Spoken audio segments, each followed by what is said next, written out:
बेमेतरा बारूद factory blast मामले में बड़ा अपडेट आप तक पहुंचा रहे हैं। बारूद फैक्ट्री ब्लास्ट मामले में 5 दिनों के बाद आखिरकार एफआईआर दर्ज की गई है। कंपनी के पदाधिकारी अवधेश जैन और अन्य लोगों के खिलाफ मामला दर्ज किया है। विस्फोटक सामग्री के रखरखाव में चूक को लेकर एफआईआर दर्ज की गई है। सुरक्षा मानकों में भी कमियां पाई गई थी। बारूद फैक्ट्री ब्लास्ट में एक की मौत हो चुकी थी, 8 लापता हुए थे। उप निरीक्षक मयंक मिश्रा की शिकायत पर यह एफआईआर दर्ज हुआ है। 5 दिनों के बाद एफआईआर। बेमेतरा बारूद फैक्ट्री ब्लास्ट मामले में जानकारी आप तक पहुंचा रहे हैं। बारूद फैक्ट्री ब्लास्ट मामले में 5 दिनों के बाद ये एफआईआर दर्ज की गई है। विस्फोटक सामग्री रखरखाव में चूक को लेकर यह एफआईआर दर्ज हुई है। सुरक्षा मानकों में भी कई कमियां पाई गई थी, कई खामियां पाई गई थी। बारूद फैक्ट्री ब्लास्ट में एक की मौत हुई थी, 8 लोग जख्मी हुए थे और इस ब्लास्ट के बाद से इलाके में हड़कंप मचा था, क्योंकि यहाँ पे नियमों को ताक में रखकर कई मानकों का ध्यान नहीं रखा गया था, जिसका खामियाजा यहाँ पे एक शख्स की मौत और कई लोग जख्मी हुए थे। कर्मचारियों को भुगतना पड़ा था इस लापरवाही का खामियाजा। और अब देखिए 5 दिनों के बाद एफआईआर दर्ज की गई है। बारूद फैक्ट्री ब्लास्ट मामले में ये जानकारी। कंपनी के पदाधिकारी अवधेश जैन और अन्य लोगों के खिलाफ ये मामला दर्ज किया गया है।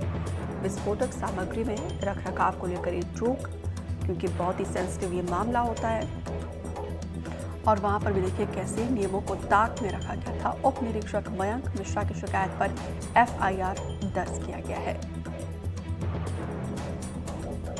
बारूद फैक्ट्री ब्लास्ट मामले में ये एफआईआर 5 दिनों के बाद। विस्फोटक सामग्री में यहाँ पे रखरखाव में चूक को लेकर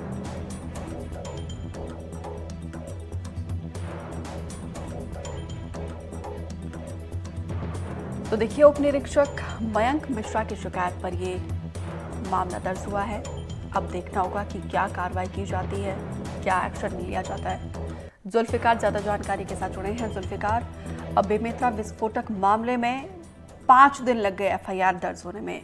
अब एफआईआर के बाद क्या कार्रवाई शुरू की गई है? बेमेतरा में जो बारूद फैक्ट्री में ब्लास्ट हुआ था और एक बड़ी घटना हुई थी, जिसमें एक जो कर्मचारी था उसकी मौत हो गई थी, 6 लोग घायल थे, झुलसे थे, उन्हें अस्पताल में भर्ती कराया गया था और मजिस्ट्रियल जांच की बात कही गई। लेकिन उसके बाद जो सवाल उठ रहे थे कि इस मामले में आखिरकार अभी तक एफआईआर क्यों नहीं दर्ज हुई, कई सारे सवाल उठे और सवाल उठने के बाद एनडीटीवी ने भी इस खबर को लगातार दिखाया कि किसी भी घटना होती है तो उसमें एफआईआर दर्ज की जाती है और प्राइमरीली ये जांच की जाती है कि आखिर वो घटना क्यों हुई है।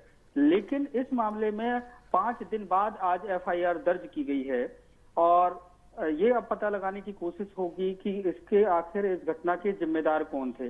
तो अब एफआईआर जब ले ली गई है, फर्स्ट इंफॉर्मेशन रिपोर्ट ली गई है, तो उसके बाद जांच की जाएगी और जो लोग इसके दोषी होंगे उसको उसमें शामिल किया जाएगा। तो जो एफआईआर दर्ज की गई है उसमें कंपनी के जो पदाधिकारी हैं अवधेश जैन और अन्य के खिलाफ पर ये एफआईआर ली गई है और इसमें जो विस्फोटक जो सामग्री थी तो ये है कि उसके रख रखाव में कहाँ पे चूक हुई, कि सुरक्षा के मानकों को पूरा किया गया या नहीं किया गया। तो ये तमाम बातों को इस पर जांच की जाएगी और इसकी जांच जो है वो बेमेतरा के कंडरका चौकी के जो निरीक्षक हैं, टीआई हैं, उनकी शिकायत पे ये मामला दर्ज किया गया है शासन की तरफ से। अब इस मामले की जांच होगी। हालांकि मजिस्ट्रियल जांच के आदेश दिए गए हैं। अब प्रश्न ये लगातार उठ रहा था कि 8 लोग लापता हैं, उनके बारे में क्या है, तो उसको लेकर मुआवजे की बात चल रही है।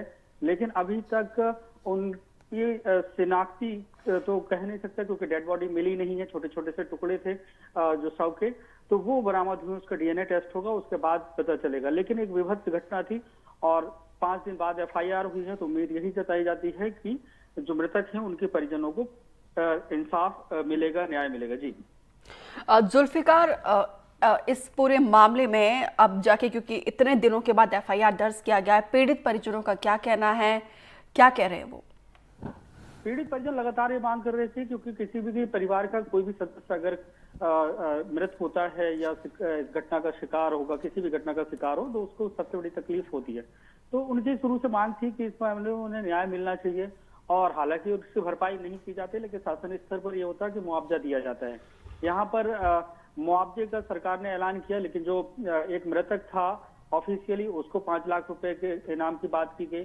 जो लापता हैं उनको लेकर कई सारे सवाल थे। तो शुरू से ही परिजन ये आरोप लगा रहे थे कि कहीं ना कहीं इस मामले में मिलीभगत है और मामले को दबाने की कोशिश की जा रही है, क्योंकि जब भी ऐसे मामले होते हैं और कोई भी बड़ा फैक्ट्री प्रबंधक है, उसका एक अपना रसूख होता है और व्यापारिक उसका बैकग्राउंड है, तो वो इन सब चीजों को आरोप लगते रहे कि वो मैनेज कर रहे हैं। तो ऐसे में जो ग्रामीण है वो आरोप लगा रहे थे कि कहीं ना कहीं इस पर अनदेखी की जा रही है और मामले को दबाने की कोशिश की जा रही है, इसलिए एफआईआर नहीं हो रही। बिल्कुल, अनदेखी तो हो ही रही, तभी एफआईआर दर्ज होने में भी इतना टाइम लगा है। अब देखना होगा कि कब यहाँ पे पीड़ितों को इंसाफ मिलेगा। फिलहाल जानकारी देने के लिए आपका शुक्रिया।